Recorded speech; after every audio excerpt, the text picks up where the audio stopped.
মাননীয় প্রধানমন্ত্রী জনাব তারেক রহমানের নেতৃত্বে আমাদের সরকার একটি গণতান্ত্রিক, মানবিক ও কল্যাণমুখী রাষ্ট্র গড়ার যে অঙ্গীকার নিয়ে যাত্রা শুরু করেছে, সবার আগে বাংলাদেশ এই দর্শনই তার মূল চালিকা শক্তি। বাংলাদেশ জাতীয়তা দলের নির্বাচনী ইশতেহার 2026-এর প্রতিশ্রুতিতে বাস্তবে রূপ দিতেই পরিণত হয়েছে 5 বছর মেয়াদী কৌশলগত অর্থনৈতিক কাঠামো, যার মূল উদ্দেশ্য রিকভারি, রেস্টোরেশন ও রিকনস্ট্রাকশন। এই 3 পর্বে ভঙ্গুর অর্থনীতিকে একটি সমৃদ্ধ অর্থনীতিতে রূপান্তর করা। আমার বিশ্বাস 2034 সালের মধ্যে এই $1 ট্রিলিয়ন অর্থনীতি গড়ার যে স্বপ্ন আমরা দেখছি, তার ভিত রচিত হবে গ্রাম থেকে, ইউনিয়ন পরিষদ, উপজেলা ও পল্লী অঞ্চলের প্রতিটি মানুষের অংশগ্রহণের মধ্য দিয়ে।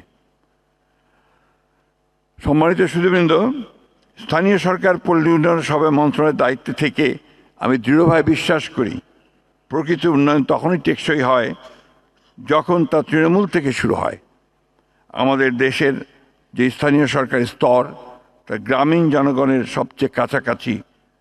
অথচ বাস্তবতা হলো 2009 সালের স্থানীয় সরকার আইন অনুযায়ী স্থানীয় সরকার প্রতিষ্ঠানসমূহে যে পরিমাণ আর্থিক সম্পদ হস্তান্তরের কথা বলা হয়েছিল, তা এখনও বাস্তবায়িত হয়নি। আমি স্পষ্ট করে বলতে চাই, এই ঘাটতি পূরণ করাই আমাদের মন্ত্রণালয়ের অগ্রাধিকার। সেই লক্ষ্যেই ইউনিয়ন ডিজিটাল সেন্টারগুলোকে রুরাল ডিজিটাল সেন্টারে রূপান্তর করা হবে, যেখানে নাগরিক সেবা থেকে শুরু করে কৃষি, স্বাস্থ্য, শিক্ষা ও আর্থিক অন্তর্ভুক্তি সব সেবাই এক ছাদের নিচে পাওয়া যাবে। আমরা দেশের সবচেয়ে পিছিয়ে পড়া জেলাসমূহকে পর্যাপ্ত বরাদ্দ প্রদানের সিদ্ধান্ত নিয়েছি, যাতে আঞ্চলিক বৈষম্য না বাড়ে। এবং সবচেয়ে গুরুত্বপূর্ণ বিষয় হলো গ্রামীণ অবকাঠামো ও সমবায় খাতে দুর্নীতি রোধে স্বাধীন, জবাবদিহিমূলক তদারকি ব্যবস্থা প্রবর্তন করা হবে।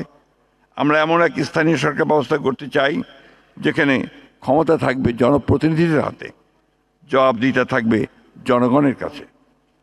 সুধীবৃন্দ, আমাদের গ্রামীণ অর্থনীতি আজ এক গভীর রূপান্তরের মধ্যে দিয়ে যাচ্ছে। কৃষি নির্ভরতা কমছে, অকৃষি আয়ের অংশ বহু পরিবারে 60% ছাড়িয়ে গেছে। নারীরা ক্রমেই কৃষি ব্যবস্থাপনায় নেতৃত্ব দিচ্ছেন। এই লক্ষ্যে আমরা এক গ্রাম এক পণ্য, ওয়ান ভিলেজ ওয়ান প্রোডাক্ট কর্মসূচি চালু করেছি, যেখানে প্রতিটি গ্রাম তার নিজস্ব সম্পদ, দক্ষতা, ঐতিহ্য অনুযায়ী একটি পণ্য বেছে নিয়ে উৎপাদন থেকে বাজারজাতকরণ পর্যন্ত সম্পূর্ণ মূল্য শৃঙ্খল গড়ে তুলবে। কৃষি যান্ত্রিকীকরণের ক্ষেত্রে আমরা ভর্তুকি নির্ভর যন্ত্র বিতরণ থেকে সরে এসে সেবাভিত্তিক মডেলে যাচ্ছি, যাতে ক্ষুদ্র প্রান্তিক কৃষকরাও আধুনিক যন্ত্রপাতি ব্যবহারের সুযোগ পান। গ্রামীণ অকৃষি খাত, যা ইতিমধ্যে গ্রামীণ পারিবারিক আয়ের প্রায় 40-45% যোগান দেয়, তাকে সুনির্দিষ্ট কর্মসূচির আওতায় কর্মসংস্থান সৃষ্টির উদ্যোগ গ্রহণ করা হয়েছে। সুধীবৃন্দ, সমবায় আন্দোলন এদেশের গ্রামীণ অর্থনীতির একটা প্রাণ শক্তি ছিল, কিন্তু দুর্ভাগ্যক্রমে এই সমবায় আন্দোলন আমাদের সেইভাবে গড়ে ওঠেনি। আমরা নতুন করে একে সচল করতে চাই। সমবায় নিবন্ধন ও অর্থায়ন প্রক্রিয়া সহজ করে গ্রামীণ উদ্যোক্তাদের জন্য বাধা দূর করা হবে। তার পাশাপাশি স্বচ্ছতা নিশ্চিত করতে একটি জাতীয় ডিজিটাল সমবায় নিবন্ধন ব্যবস্থা গড়ে তোলা হবে, যা কিনা নির্বাচনী ইশতেহারে আমাদের দেওয়া গ্রামীণ সমবায় পুনরুজ্জীবনের অঙ্গীকারী বাস্তবায়ন। জাতিসংঘের 2030 এজেন্ডা বাস্তবায়নের প্রতি আমাদের সরকারের দৃঢ়ভাবে অঙ্গীকারবদ্ধ। কিন্তু আমি বিশ্বাস করি এসডিজি অর্জনের প্রকৃত পরীক্ষা হয় জাতীয় নীতিতে নয়, গ্রামের মাটিতে। জাতীয় পর্যায়ে নির্ধারিত 39+1 অগ্রাধিকার লক্ষ্যমাত্রাকে স্থানীয়করণ করাই এখন সবচেয়ে বড় চ্যালেঞ্জ।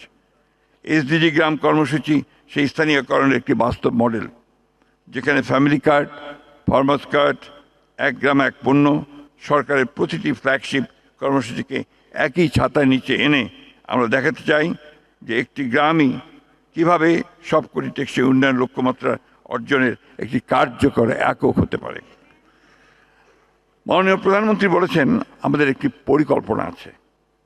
তাই আমরা এমন একটি বাংলাদেশ করতে চাই যেখানে গ্রামের একজন কৃষক, একজন জেলে, একজন তাঁতি কিংবা একজন গৃহিণী প্রত্যেকেই রাষ্ট্রের উন্নয়নের অংশীদার হবেন। উপকারভোগী মাত্র নয়, দুর্নীতিমুক্ত, স্বচ্ছ ও জবাবদিহিমূলক স্থানীয় সরকার প্রতিষ্ঠা করাই আমাদের অঙ্গীকার, যেখানে প্রতিটি টাকার হিসাব থাকবে জনগণের কাছে।